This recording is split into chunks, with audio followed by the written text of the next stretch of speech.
Geeks at the Movies fans. It's time for another segment of Shane Reads. What did Shane read this time? X-Men. God Loves, Man Kills. As you know, the Jacob gave me X-Men, God Loves, Man Kills. I've read it, and I'm going to tell you my thoughts about it, but why don't you give us a little synopsis?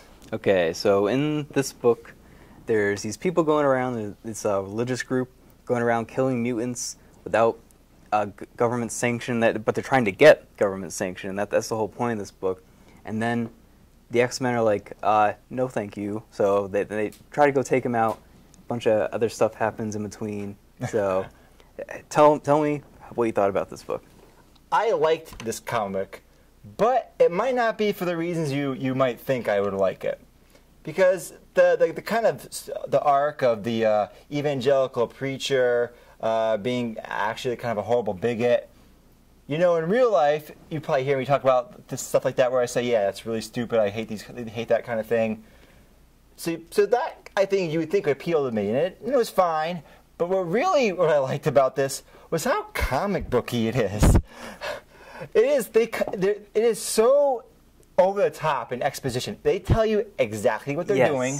They say why they're doing it. The villains say exactly what they're going to do. All the plans are laid out. There is no hidden subtext really like, wait, what's going on here? No, you always know what's happening. There's a running dialogue, internal dialogue where people say, I must turn to the left. Oh, I got to jump here first. Oh, if I use my optic blast, well then it'll destroy this. But if I use my optic blast, this is bizarre running dialogue. See, our taste in comic books are completely different now. I realize this now because I hated that aspect of the comic. I hated that they had to tell us every single thing that was happening. I hated it so much, but it didn't really take away that much of my like of the comic because it was a cool X-Men story. But that's what I don't like about older comics. I haven't read that many older comics, but this is one where. Because the dialogue isn't that well written either. No, most of the dialogue is really kind of stiff or, very cliche. A lot of times it's hilariously cliche. I mean, there's a couple points in here where they literally do the thing where the villain tells them his entire plan in every single freaking detail. It's like they were A to B to C to D. But don't worry, they're not going to get away. It's like, they're not. Why would you tell anyone it makes no sense.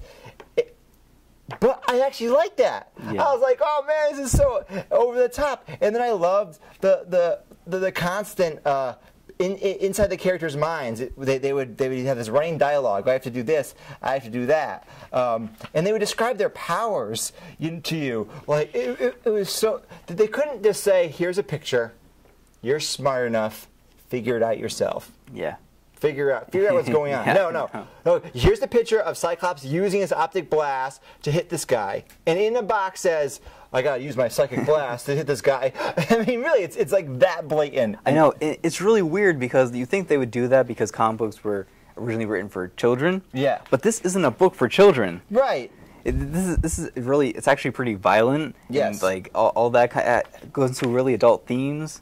Yeah, the themes itself they're exploring are much more complex. But I'm guessing with this constant exposition of everything that's happening, they're making it so, look, even the kids can get it. Yeah.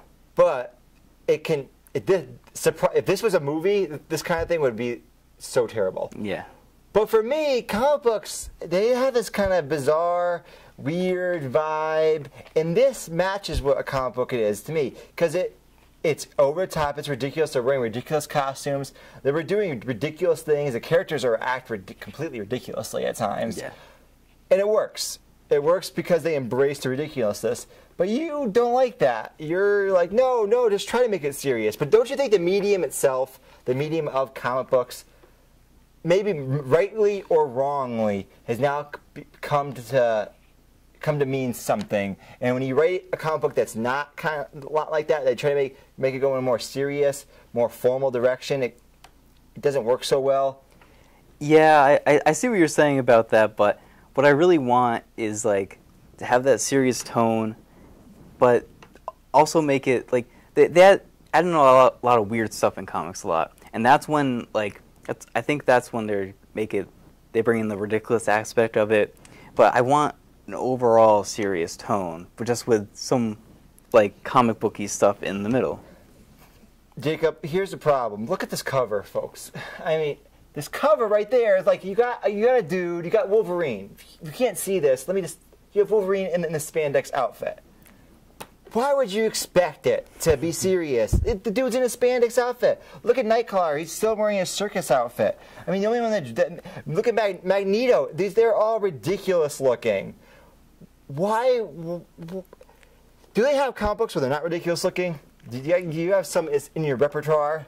In like just overall, just in comic book, like everything. Yeah, like with like known comic book characters. I don't mean like a little side graphic novel. I mean like known characters. Like they have an X-Men where the X-Men look like the X-Men from the movies, a more realistic version. Kind of. No spandex Wolverine, in other words. They got Wolverine without spandex? Yeah, there's some comics where he's like just wearing jeans and like a wife beater. I don't know, but we have really different views on the comics, obviously. Right. But you like the costumes. Tell me, what do you like about the costumes? Why is there a pushback on this when I bring up the costume issue? Why do you? I don't know. The costumes are okay. They're not. They're there because they fit in this medium, like you're saying. Okay. But like we like comics for different reasons. That's the whole thing that's going on here. Yes.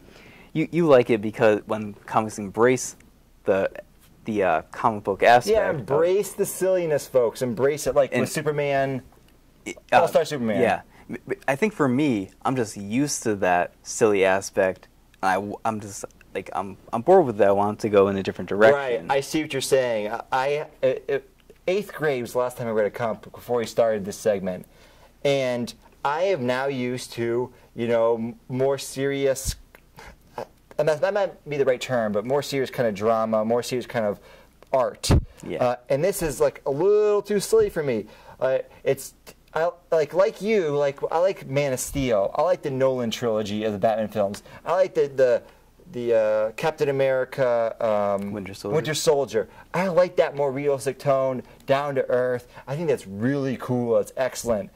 I don't want to see the Wolverine in yellow spandex. I didn't want to see Psylocke in that new picture we shot, which looks just straight pulled out of the comic books. Yeah. Pulled out of the comics. So we both like X-Men. God loves, man kills. But you liked it mainly for the actual storyline and what's happening. Yes. Right.